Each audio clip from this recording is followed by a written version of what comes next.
Hey, what's up YouTube, Sky Badger here, and we're back for another action-packed Let's Play. So, we're back on day 4, I believe. So, not much has really progressed since last time, so I mean, if you want, and you got other stuff to do, I mean, it could be a good episode to skip, hey, I'm just saying. You know, or you can watch, it's up to you.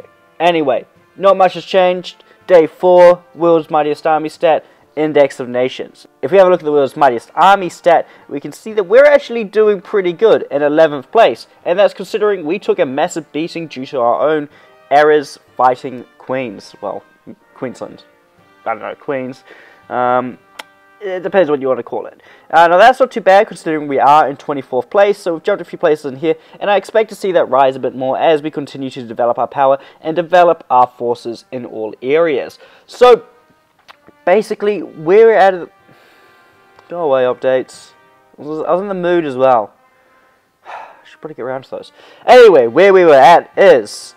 we were getting ready to finally start bombing out this large stack of Queensland's last remaining troops. See, it appears as though he has gone inactive, as I assumed yesterday. And, well, not really yesterday, by now, the time you're seeing this, so like a week ago in the last video you saw, I assumed he had gone inactive, and I'm pretty sure I'm right. So I definitely want to bomb out as much of these troops to deal as much damage to them as possible before the AI takes control and starts moving them. So what's going to happen is I'm going to keep sending in as much artillery as I can, so I've nearly got some more done here, and try to inflict some real major damage on it. Now there is also another stack of troops up here, and I'm about to finish some artillery here as well. So once this artillery piece here is done, I can send it up, start bombing out Cairns, and then I can actually move these troops on. I can move this up to the front line, and then I can move the artillery piece over to start bombing out this unit over here, and we'll get support from this artillery piece when it's done. And then, once that's done, we can free up these 6 available units to move forwards. Now, the only reason I am keeping these 6 units back, so anti-tank guns, is they do need to heal, which is good, because they took a frickin' beating. They're not the best anti-infantry weapon, Sky Badger. They're anti-frickin' tank, not anti-infantry. I used them wrong, and I'm kind of angry at myself. So, we definitely need to make sure this Western Australia armoured car does not flank around. If it gets through, we have no fast units, no armoured cars of ourselves to catch it and stop it. So, at the moment, the only place it can go is all the way back to here. And I mean, if it goes up to here, where's it going to go from there? It's not going to go down to there and beat 2 light tanks or back down to here. So, at this point, we're just making sure it doesn't escape until we can destroy it ourselves. So, that's what's happening there. Now, we're also moving forwards at the moment, but I'm making sure to hold a line, and I've got to be incredibly careful. Intel yesterday suggests that Western Australia is grouping about a group of 5 tanks somewhere in and around here, so I really have to keep my position strong and stick together and keep my troops grouped. So, anti-tank guns are going to be incredibly important here, which is why I really want to get these units up to the front.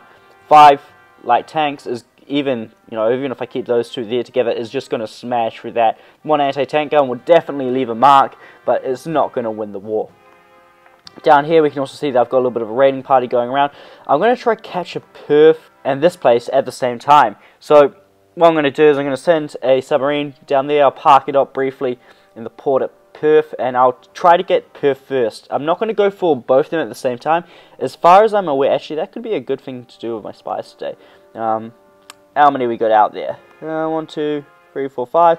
Let's take you and let's just get some intelligence. Hey, let's put some intelligence spies in here, and then if we at least find out what it's building, we can do something about it. So put a little bit of intelligence in there, get some intelligence on him. So basically, I do want to take both these cities right here. Taking both these cities will cripple, and I mean really cripple, Western Australia's ability to fight. At the moment, he has 5 industrial complexes against my 8. And our allies 5. So, he's really outmatched at the moment, and taking his best industrial complexes will really weaken him. We have been able to successfully capture some good industrial complexes in here, and we need to keep it this way and keep working on them.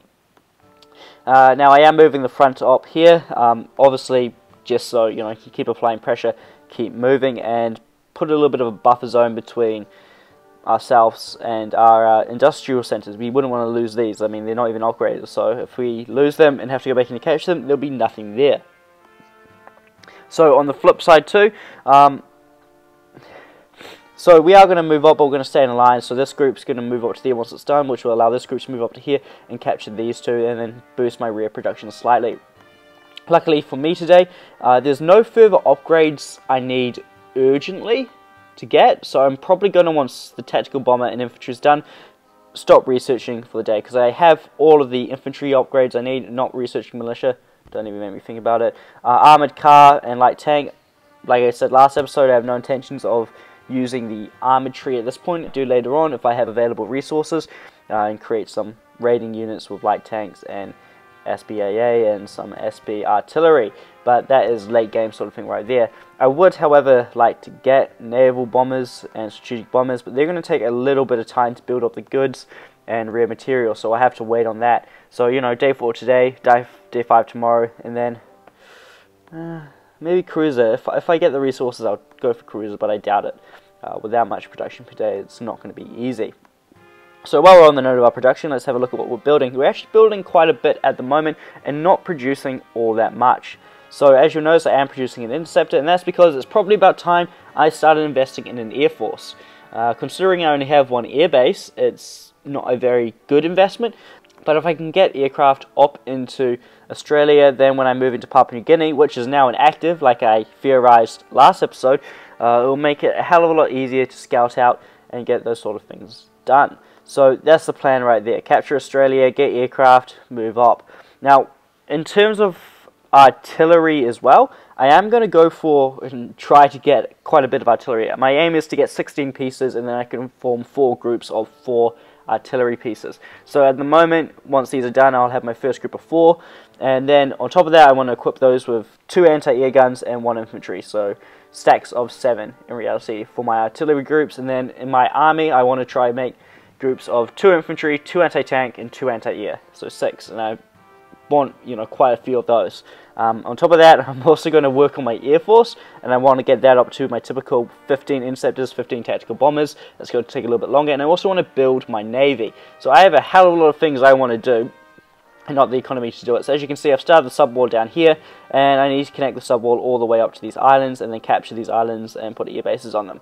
So that's the hard part right there. I also need to build a sub-wall down and along here. So then on top of that, once I construct the sub-wall, we then need to build a further, at this point, 16 submarines, 18 destroyers, 10 cruisers, 6 battleships, 6 carriers, and they will make up our 2 main fleets. Then on top of that, this game I want to experiment with some new fleet designs, so I'm going to try some other smaller fleets just for defense and protection. So I want to experiment with carrier, cruiser, sub and destroyer small combos. So say 2 cruisers, 1 carrier, 3 destroyers, 4 submarines, a small group like that, and see how efficient it is on defensive operations. And the main purpose of that would be just to patrol the seas, hunt subs, and yeah, just make invading us a bloody hard time.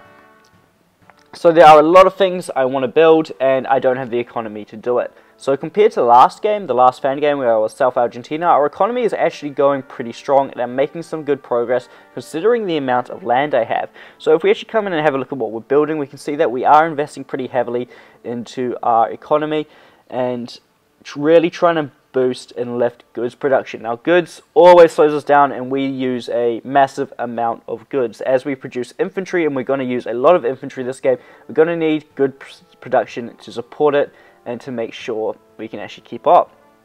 Further down the list, we can see that we've also got some infrastructure under construction, and obviously if we're building heaps of ships and aircraft, we're going to need iron and we're going to need oil, so we're investing there as well.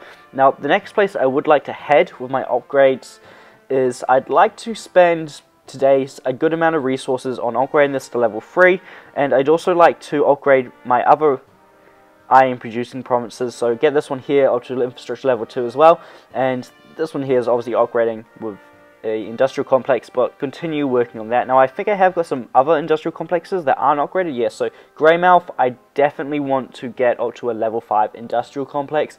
If I can do that, I'll be in a pretty good position, and then I can start focusing on other upgrades in Greymouth. So, you know, invest in the infrastructure, upgrade the port, and do that sort of thing right there. So that's what's happening at the moment in our little battle in Australia. Not much is going to happen too soon, so we'll move on and see what's happening elsewhere. And I'll turn off round map. I haven't actually been around the world yesterday, so let's see. So, Korea, by the looks of it, has made some good progress against this guy down here. Looks like he's on his last legs. In fact, it doesn't look like he has many troops, if any, left in his core. Korea has done an absolute good job with his artillery to ensure he takes the minimal casualties. This is what I should have done instead of using my anti-tank as anti-infantry. Not a very good filler. But he now has to come out to here to finish off his opponent. And depending on what sort of troops there are out here, it could be pretty easy or it could be a bloody tough time. The reason I say that is, obviously, this guy moved troops out there to take it, and it depends on how much he's sent out there, and that'll determine how easy it is. Once again, he's still holding a pretty good line down here in his core, and he appears to be equipping it with artillery, which will make its defense even easier. We can also see in the Asian region that, once again, this guy here is really making some progress, and he's really pushed down, and the last of Indochina's provinces have been captured. So we have a few powers on the rise, and I just hope that these guys focus their strength north instead of south, because if we have to face them before we capture these islands, it could get pretty messy, although I imagine it wouldn't be too much of a hard time to take these two out, considering their core provinces are right on the coast, with some battleships, coastal artillery, general artillery, strong air force. It could be done.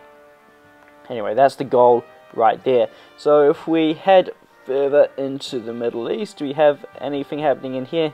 Meh, not really. Iraq looks like it's grown. Looks like Saudi Arabia. Looks like Saudi Arabia has grown and has fully engulfed Iraq. If we come and have a look at what Egypt is doing, or all American, we can see that he has made some progress. It appears that he's going on to a raid into his enemy's territory. So, yeah, pretty interesting tactic at this point. It'll be interesting to see how this goes. Now, the problem with a raid like this is he's left a lot of these flanks open. It will be very easy for his enemies to walk back in and capture cities like these two right here. So, it'll be interesting to see how that goes. If we head up into Europe, we can see that King Kongo, as per usual, is making great progress and is quickly defeating the Germans. We can see that his light tank raids are working incredibly effectively, and what units Germany does have left behind are not really sufficient in this sort of defense. So he's kicking ass right there. Romania has also made some progress in taking out communist Russia. As we can see, he now fully controls that area. So with these two working together, I'm sure they'll control Europe in no time. Like I said, though, it should be interesting to see what's going to happen, because I'm pretty sure Spain was pretty well allied with Germany and the United Kingdom and stuff, so it'll be interesting to see what happens there. Now, if we head on up and we see what Roger's up to, New England, we can see that he has started some fighting and appears to be battling South USA's light tanks. It seems as if South USA is sending in an anti-tank gun to reinforce. Now, considering the composition of the stack, it is possible that South USA could win this, but it's going to be a pretty close battle, considering New England has armoured cars, not light tanks. But by the time these tanks get here to reinforce, and the artillery gets in range as well, it's pretty much over. South USA, though, still actually controls a lot of his core territory, and I think he may have lost that city. That might be his core? Nah. So really, in reality, he's still holding on to the majority of his core, and has the ability to continue producing and to continue fighting. So that is pretty good to see. Now, I think we've been around the world and we've seen all that we can see, so we'll come back to Australia, and I guess we'll end the episode here, guys. So, thank you for watching, and I'll see you next time.